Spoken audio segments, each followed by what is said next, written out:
امنیتي حوالې سره دلته هیڅ تدابیر نشته چې کوم داسې خلک دي چې دیدو د دهشتګردو په نامه باندې یادیږي بالکل کله هم دفترونه یې دي اصلي دي ګرځوي دهشتګردو ته د آرمي شو د اف سی کې چې کوم ذمہ دار افیسرز خلک دي هغوی سپورټ ورته حاصل دی چې تر څو پورې هغه سپورټ د وانخیستل شي تر هغو پورې دلته د امن امکانات ډېر ناممکن دي غم درد تکلیف یې په ولې نه وي محسوس کیږي خو بل طرف ته چې وګورئ هم که نه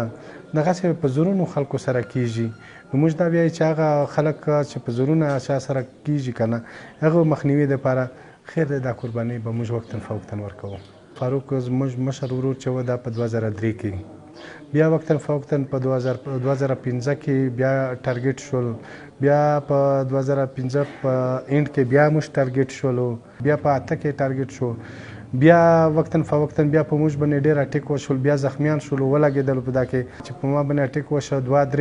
درې کسان د موږ د کورنۍ پکې زخمیان شول ولګېدل 2 بچیان دي او 3 څو بچیان دي د عارف داسې به وي چې د کونډو تعداد به تقریبا 12-13 کې به وي یتیمان خو بیا زیات دي ځکه چې د غر بچیان هم دي او دغه هم دي د عارف یو ساده غوندې انسان و په اخلاص باندې کار کوه چې هر څوک ورته راغلی دی هر څوک آیا که ده به ورسره لګېدله نظریاتي اختلاف به و نه به و ملګری به و نه به و ملګری خو ده به ډېره منډه تړوله ورسره بل داسې و چې خصوصا هغه ځوانانو کې د ده ډېر اثرات و او داسې خلک چې ده به چار لار ورته کوله په اخلاص سره به ورته کوله هغه کسان په ده باندې ډېر زیات مین و د پاکستان په نور ښارونو کې ډېر معمولي واقعات وشي او میډیا ډېره زیاته شور پرې راواخلي او ایون چې په معاشرتي طور باندې دومره احتجاج د طبقې په حوالې سره روان شي چې هغې څه نه څه ثمرات راوځي نو زه دا وایم چې یو د موږ د فیملی په حواله سره نه زه وایم چې ډېر په داسې د پښتنو په ریجن کې ډېر داسې واقعات شوي دي چې هغو تر اوسه پورې څوک معلوم شوي هم نه دي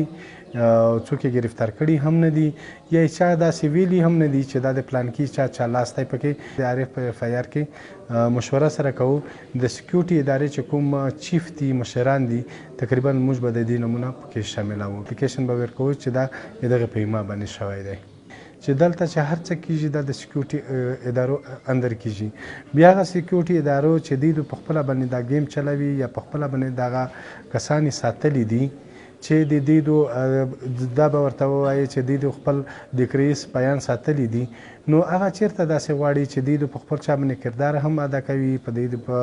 چا باندې وژنې هم کوي په چا باندې بدامني هم پیدا کوي او بیا هم سکیورټي ادارې خپل کار د دغو خلکو نه اخلي نو دوی بیا داسې چیرې کولی شي چې دوی دغه خپل خلک چې وقتاً فوقتاً ښکاره شوي هم دي معلوم شوي هم دي خلکو ته پته هم لګي خو دوی تر اوسه پورې دا شی نه کوي چې دوی دا شی کنټرول کړي یا یې بند کړي نو د دې په حواله سره دوی ته اوس په دې وخت کې یو بهترین پوزیشن دغه خلک ادا کوي کلیر کولو په حواله سره خو دغه ټارګټ کیلینګ ولې کیږي دلته په ایکس فاټا کې د 3G 4G په حواله سره خو تر اوسه پورې نیټورک نه ورته سکیورټي وجوهات دي نو سکیورټي وجوهات د چا نه دي تر اوسه پورې دوی دا شی کلیر نه کړ بل داسې دي چې دا علاقې دوی وایي چې موږ کلیر کړي دي خو دا علاقې دوی د کلام دفتر دلته موجود دي د دوی خپل ګروپونه عملیات کوي او دلته باقاعده چې دوی د کومې خبرې روانې دي دوی څه غواړي هغه ټیک ټاک په هغه حیثیت باندې په دې ریجن کې روان دي چې بالکل باید پښتون قوم دا یوه فیصله وکړي چې که هر چیرته دي چې مزید د دې حالاتو برداشت کولو پښتون قوم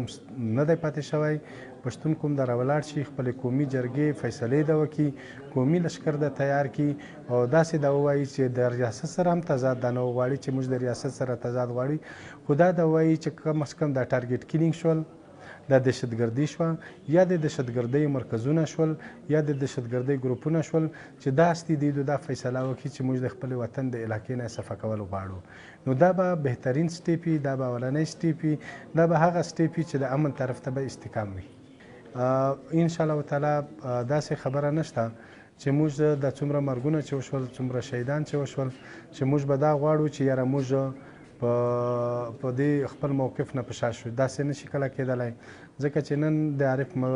وزیر مور چې عارف د مور سره زه ناست وم نو هغه د دې هم دا راته وویل چې تاسو دا یوه یاده وساتئ چې اوس ټیک شو عمر هم ډېر زیات تېر شوی دی خدای وایه دا وساتي چې موږ هم پاتې شو تاسو نشئ پاتې موږ به په دغې موقع باندې ولاړو